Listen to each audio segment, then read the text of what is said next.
Bonjour et bienvenue sur cette quatrième vidéo d'épluchage des cartes de l'ordre de Veyel. Aujourd'hui on parle des armures et des boucliers. La prochaine sera donc les armes ou les runes. Je vais peut-être faire les runes d'abord et après les armes.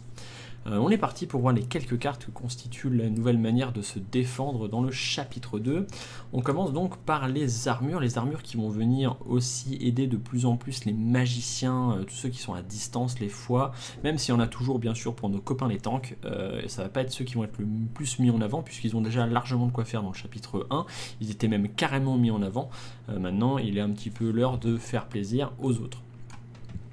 On a donc une armure des illuminés, Dex 4, Int 3, donc avec des prérequis qui sont très très bas, qui réduit les dégâts de 1 et qui fait défense plus 2, donc c'est simplement un point de défense supplémentaire par rapport à l'armure en tissu. La différence c'est qu'elle permet de ne pas subir corruption. Donc l'effet corruption, je vous en reparlerai, je suis en réflexion, j'ai une idée qui m'est venue il y a 2-3 jours et je pense que je vais partir là-dessus et j'espère que ça va être facile à mettre en place parce que ça serait très drôle, surtout pour le MDD. D'ailleurs pour les joueurs solo aussi vous allez souffrir parce que si c'est aléatoire je pense que c'est même pire, on verra. L'armure fétide qui est la deuxième armure, donc là en fait vous allez avoir des armures qui se ressemblent à peu près toutes au niveau des stats, réduction de dégâts 1, défense 2 et qui permet là de ne pas subir poison. Il y en a une pour chacun des effets, ne pas subir poison, ne pas subir brûlure, et il doit y en avoir encore une ou deux qui se balade, on verra après, je crois que c'est peut-être tout, non peut-être ne pas subir affaiblissement probablement. Armure de l'infatigable, donc voilà, ne pas subir affaiblissement, la fameuse. Vous voyez au niveau des stats, on est sur vitalité foi int, endurance force, on est sur des trucs qui sont accessibles à pas mal de monde assez facilement.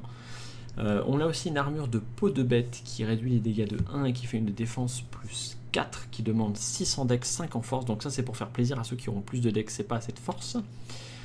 On a ensuite la cape de séparation qui est la fameuse cape qui avait gagné le concours Kickstarter, la campagne, donc c'est celle qui avait le plus de votes sur l'encyclopédie à la fin de la campagne, donc la cape de séparation qui demande intelligence 10 ou, c'est important le ou, 10 en foi, donc ça reste une cape celle-là de magicien qui permet de réduire la def et les dégâts, qui réduit la def et les réductions de dégâts à 0 du porteur, donc le mec il a 0 partout. Par contre, réduit le coût des capacités de 1 hand ou un vite. Alors pourquoi un vite? Parce que le mage du sang peut utiliser sa vitalité pour lancer les capacités. Et le 1 hand. Donc ça permet de réduire vos capacités de 1 coup d'endurance. Par contre, vous n'êtes pas du tout résistant et rien n'y fait. J'insisterai, je pense, sur le manuel pour dire que même si vous avez un bouclier, ça réduit votre def et votre réduction de dégâts à 0. Elle tombe à 0. Si vous avez des bonus, peu importe, vous tombez à 0, vous êtes à 0. On est parti donc pour des boucliers, ça va être un peu mishmatch parce que c'est trié par l'alphabétique, donc il va y avoir des boucliers au milieu des armures. L'égide divine, qui est un bouclier foi force, qui réduit les dégâts de 1 et qui augmente la défense de 1. L'armure enchantée qui demande intelligence 10, 4 dex qui réduit les dégâts de 2 et la défense de 2. Donc là c'est vraiment intelligence, vous allez voir intelligence dex, intelligence force, des choses comme ça. Et vous allez voir force dex, force machin. L'idée c'est vraiment d'aller aussi fournir des équipements pour ceux qui se retrouvent sur des binômes de caractéristiques qui n'existaient pas ou peu avant. Donc, par exemple la Bardesse qui manquait d'équipement va largement récupérer de quoi faire maintenant et pour cause parce qu'il y a plein de nouvelles classes qui vont débarquer qui elles ont ces mêmes jeux de caractéristiques un peu particulières. Donc on sort du foi, intelligence et force dex et on va aller chercher des binômes un peu différents. L'armure végétale, qui est une armure que tout le monde peut porter, qui permet d'avoir un plus 4 en def, donc ça permet d'avoir un jet plus 4 en def, pour ceux qui sont à plus 1. Est-ce qu'il vaut mieux réduire les dégâts de 1 ou avoir plus 4? C'est une très bonne question. Pour le moment on n'a pas réussi encore à déterminer s'il y en a un qui était vraiment plus efficace que l'autre, et réussir ces jets ça fait quand même forcément la différence. L'armure sacrée, qui est un peu l'équivalent de l'armure enchantée de tout à l'heure, donc qui réduit les dégâts de 2 et la défense de 2. Le scotum qui fera plaisir à nos copains force, qui permet de réduire les dégâts de 3 et de défense plus 3. Donc il réduit les dégâts de 1 en moins, mais il augmente la def en plus.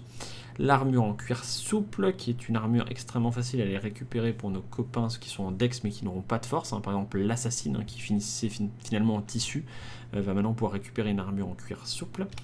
Et le bouclier à pointe qui m'a été soufflé à l'oreille par une création, je sais plus laquelle, mais un truc qui devait ressembler à ça, une création de l'encyclopédie. C'était un bouclier qui réduit les dégâts de 2 qui a une défense plus 2, et lorsque le joueur réussit un jet de death sur une attaque au corps à corps, son assaillant subit 3 points de dégâts.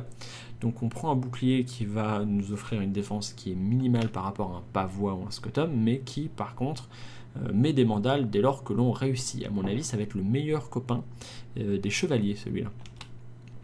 Et une petite targe qui est un bouclier à Dex 8-4 force qui permettra de protéger nos copains en dextérité. Donc vous voyez que ceux qui font de la force brute n'ont pas récupéré tant d'équipements, il y en a pour eux, il y en a 2-3, mais la plupart vont permettre d'aller équiper tous ceux qui arrivent sur ces autres caractéristiques, hein, même le paladin, même tout ça, donc il y en a qui sont quand même en mode gros bourrin, mais qui pourront aller chercher plutôt ces armures-là. Ça évitera les archétypes classiques où je suis obligé d'aller mettre 9 en force pour être équipé. Maintenant je pourrais me défendre. Même si je ne suis pas full force, et même si bien sûr ce sera toujours un peu moins efficace que quelqu'un qui partirait vraiment sur un archétype défenseur, à minima vous serez plus en mode chips. Ce qui veut dire aussi du coup que ça donne un bonus considérable au joueur, la raison pour laquelle le maître lui aussi va récupérer des plus d'événements ou de choses qui lui permettront de contrebalancer cette augmentation de puissance des joueurs. Voilà, je crois que j'ai fini pour les armures et les boucliers. Je vous retrouve pour la prochaine vidéo qui sera... On va faire un petit tour des runes, ce sera une vidéo très très courte, puisqu'il y aura un petit peu moins de choses à dire. Je vous remercie, je vous fais des gros poutous, passez une excellente semaine.